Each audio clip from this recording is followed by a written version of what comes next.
We start off with the first part of the project, that is building a machine learning model. The first code block is for mounting the drive to my Google Colab so that I can now access all the files and folders inside my drive. The next thing you can see that is commented out is pip install mglearn. So we are now installing mglearn, and mglearn is not a pre-installed library, which is pretty clear. So what we are doing this for is because mglearn is a library of helper functions to create figures and datasets. Now we already know that we can use matplotlib or cbond for visualization, and mglearn is a supplement to those libraries. You will see its use case later on in the code itself. Next, we are just importing libraries for creating our machine learning model, as you can see from your sklearn libraries. So we are importing model selection for using train test split function. We are using accuracy score from the metrics library and SVC and random forest classifier, both of the machine learning models that we are now going to build later on. So starting off, the first thing to do is just call the dataset and look through it. So we are using read CSV to call the dataset that I have named gender voice dataset. And then I'm using the .head function to look at the first 5 data points of my dataset. Now you can see that there are a lot of columns present in this dataset, and you can see that the last column is called label, has male as its values. So this is the target variable, meaning what we are going to predict is this label column itself, where we are going to predict if the voice belongs to a male or a female.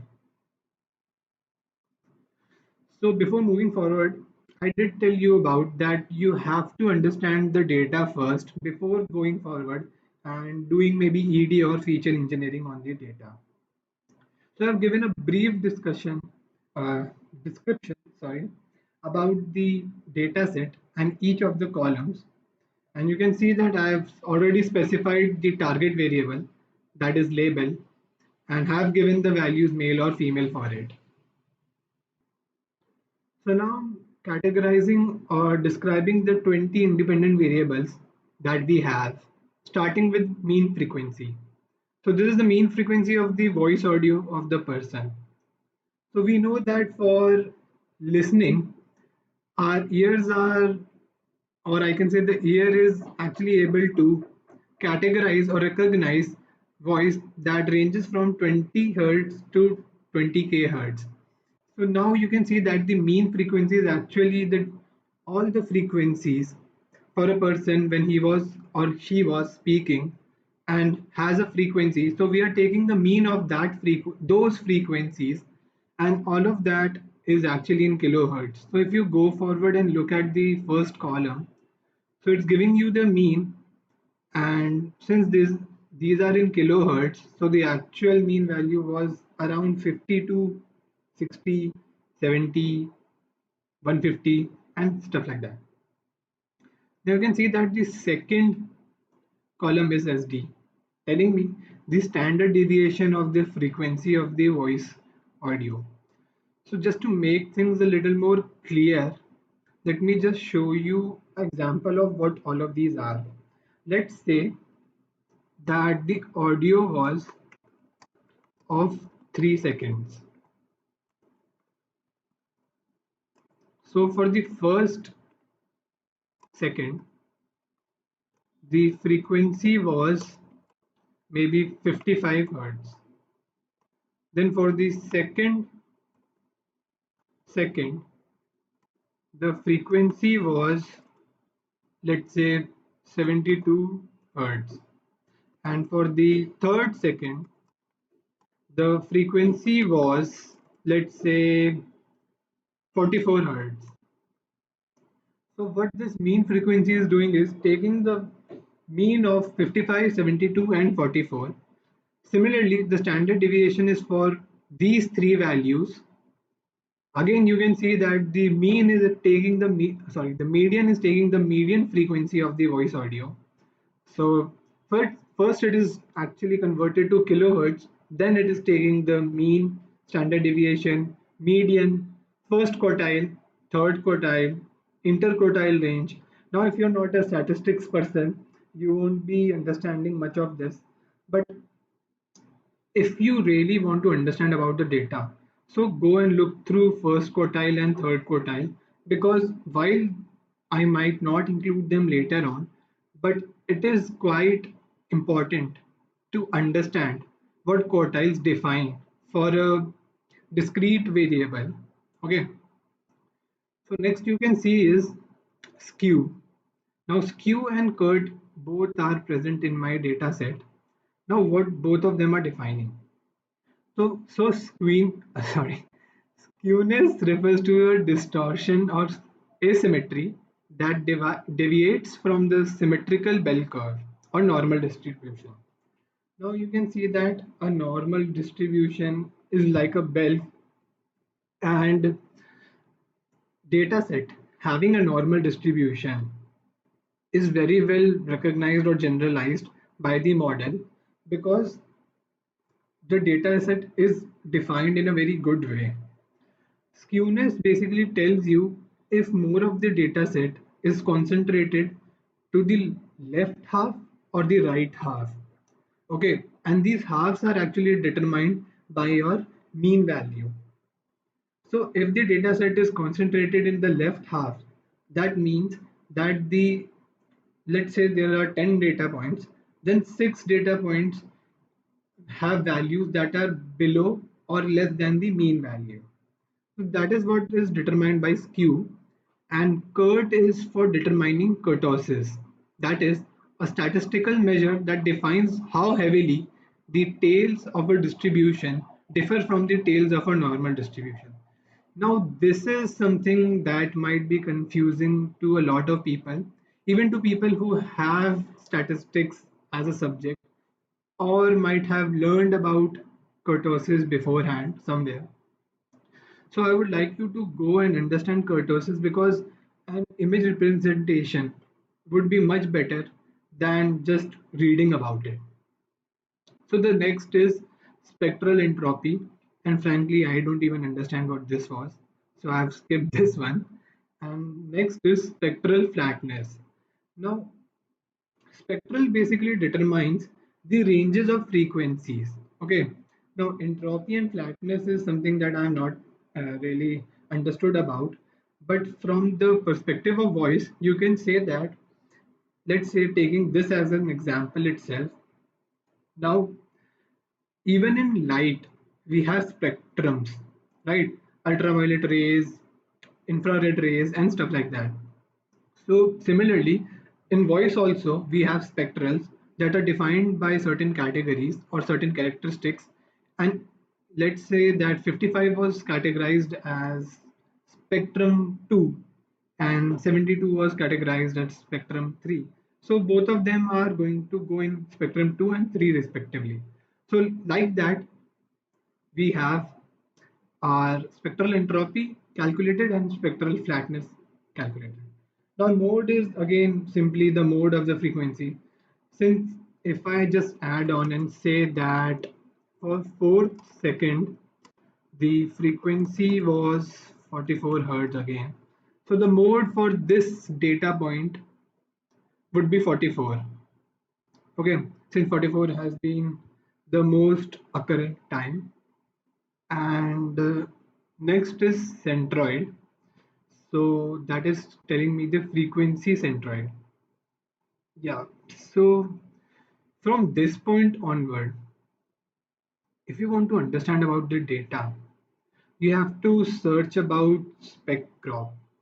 So specprop actually is a function that takes in certain data points about the voice, or I would say about the audio, and extracts even more meaningful information from that audio so that it can be used. And that meaningful information is mean function, min function, max function, mean dom, min dom, df range, and mod index. That is modulation index. So if you have learned about, I would say, voice, audio, or frequencies or signals, then you would know that there's a modulation index that is actually ranges from 0 to 1. Not 0 to 1, but it basically tells that for a modulation of index of 1, there's no upgrade in amplitude of the voice. But if the modulation is less than 1, that means the amplitude has decreased. Again, if you're not understanding this, it is better to search for SpecProp and see what all information it gathers and what all information it outputs and what each of the information, I would say each of the point, that is mean function or maybe mean DOM, actually means. Now moving forward, okay, so I've already also defined the values for skewness and which value would you prefer or would you keep? So you can see that a value between minus 0.5 to zero point 0.5 is fairly symmetrical, meaning the shape of the data or the normal distribution would be a bell curve itself, meaning that a value between this is a good value and we can use it directly. No need to change the data points or maybe remove the outliers or such.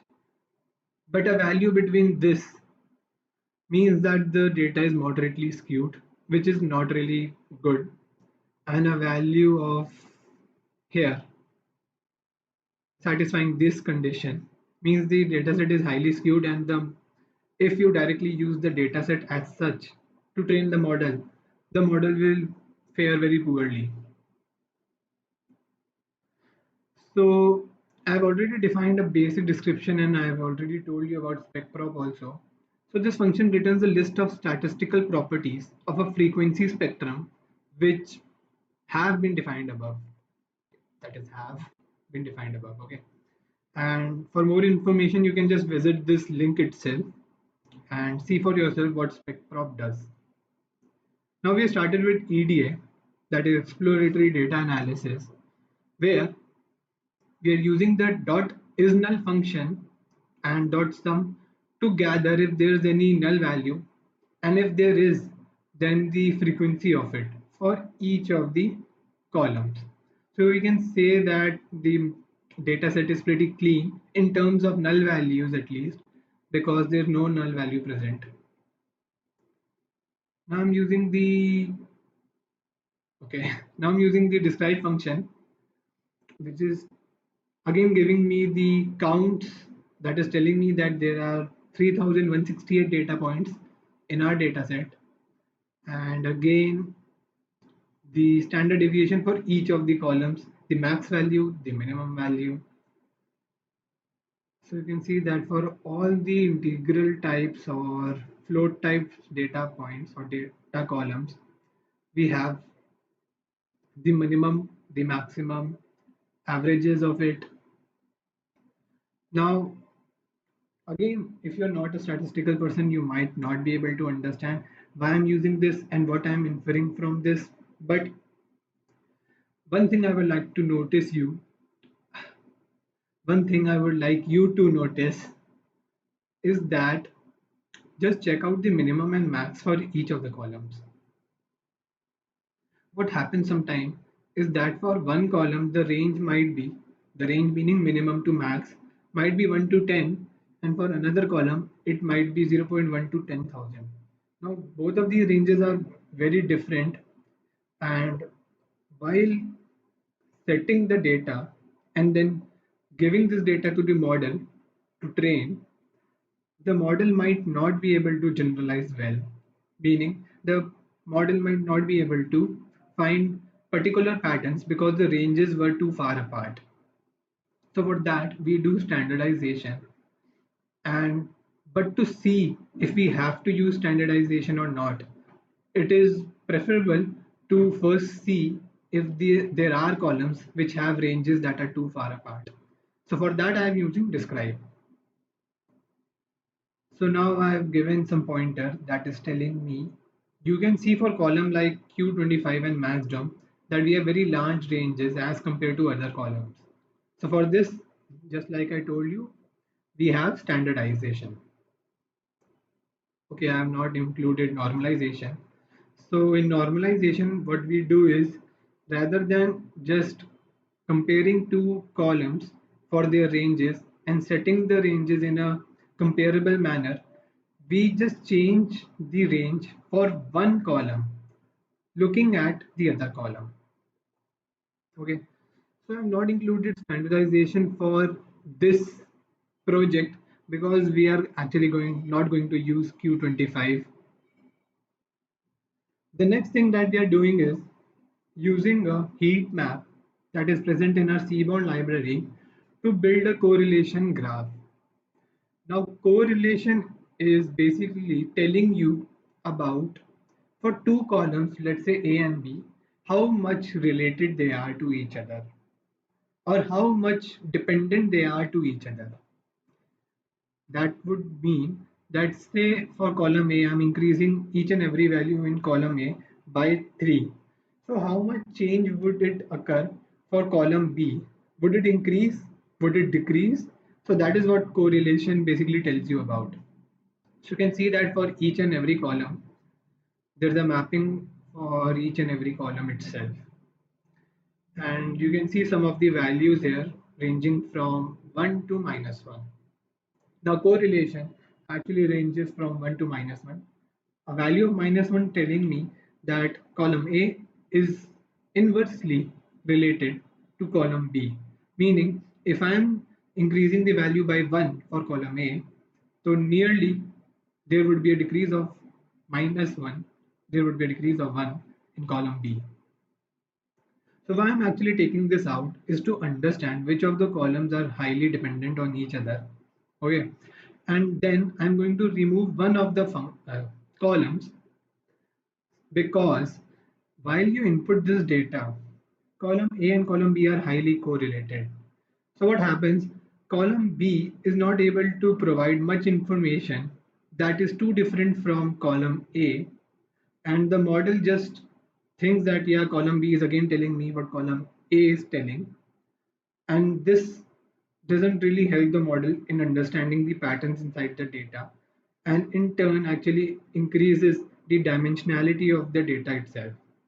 Say for column 5 columns, there are 2 columns that are not giving me any type of information, so it would be better to use 3 columns only, and it is also reducing the dimensionality, meaning the model would be training in less time also.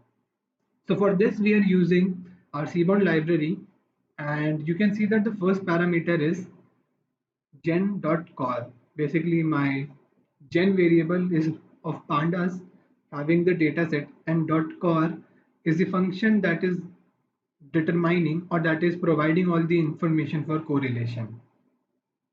And that is the first parameter.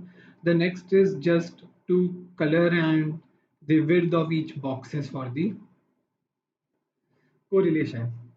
Now you can see that there's 1111, there's a value of 0.98. So it determines on the basis that what you might consider to be very high.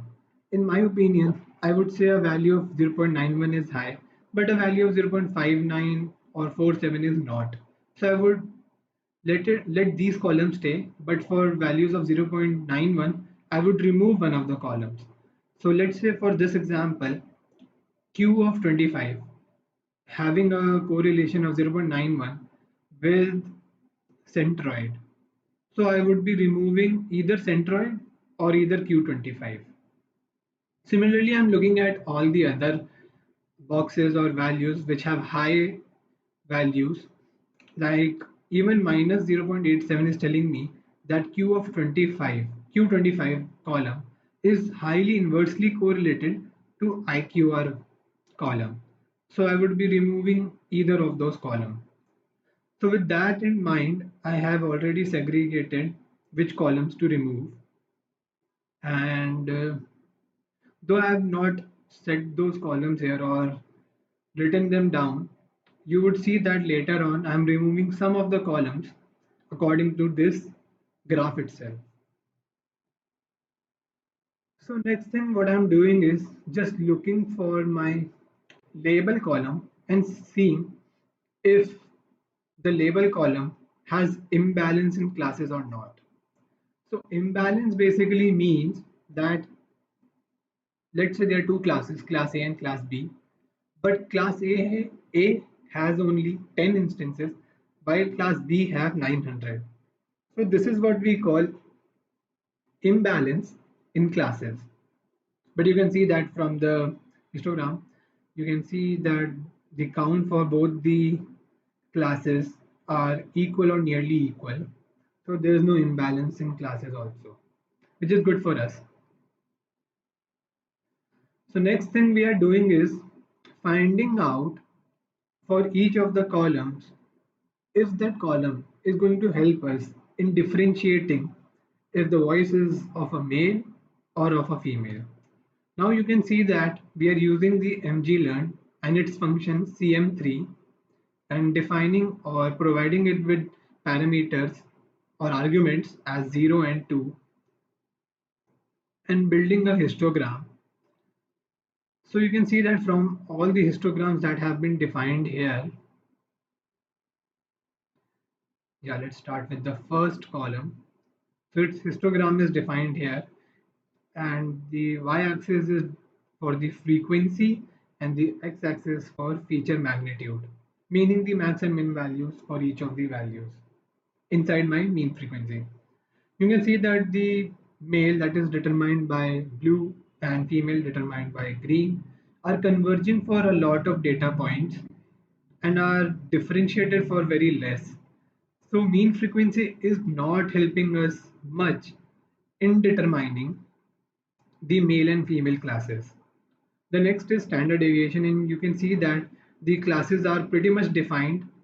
They have intersection for some data points, but you can see that for much of the data points, it is able to differentiate. Similarly, you can see for median, it is not able to. Again, for Q25, it is able to. Q75, it converges for a lot of data points, so no. IQR is able to differentiate. Skew is not. Kurt is totally not. And you can see the spectral entropy is able to differentiate. SFM, maybe not. Mode, for some part, yeah, it is able to. Centroid again, maybe no. Mean function is able to do that pretty well because there is a very small point of conversion. And similarly for the rest of it, you can see. So I've already defined also that from the graph you can see which of the columns are able to define male and female separately. So taking all of that in consideration, now I'm dropping some of the columns which you can see, and the columns that now I'm going to use for training are these. So I'm not dropping the Q25, and you can see that even though it had high covariance value, since it is able to differentiate male and female pretty well, I'm not dropping this Q25 column from my data set. I'm just segregating the independent and dependent variables. And now I've used the train test split function to set the train size as 80% of the total data and test size as 20% of the total data.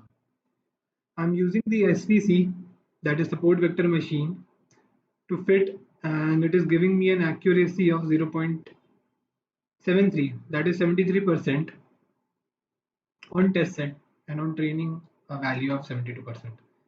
Now next I'm using the random forest classifier, and even with base parameters I'm getting accuracy on training of 100% and an accuracy of test of 98%. Since both of these accuracies are pretty close, that means the model has not overfit and has generalized well on the dataset, giving me a very high accuracy. So with that, we just save the model, that is the last part, of this sub part of the project. With that, I've saved the model, and now this saved model is what I'm going to use in my Django web application itself. So with this, the first part has been finished, and now we can move to the second part, that is building our web application using Django framework.